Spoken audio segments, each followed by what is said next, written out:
এ ভাই, এ ঝগড়া করেন না ভাই। এই ইফতারের আগে সবার একটু হাই থাকে, থামেন।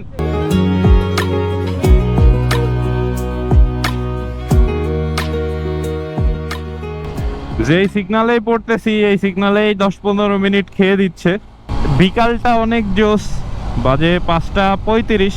আমরা তো আগাগোড়াই জানেন যে লেট লেট সবার পরে আসি। আবার এক্সাম, আবার একটা সিগনালে পড়ছি। হ্যাঁ কাকু, না এই ইফতারের আগে সবারই ব্রেন একটু হাই পারে থাকে, ঠিক আছে, সবারই একটু হাই থাকে। এ ভাই, এ ঝগড়া করেন না ভাই।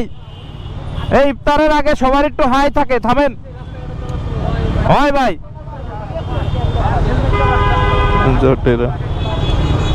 অবশেষে আরেকটা সিগন্যাল ছাড়ছে। আর সিগন্যালটা ছাড়লে এবার বিজয় সরণির সিগনালে যে আরেকটু আটকাবো। বিজয় সরণির থেকে আমরা ইচ্ছা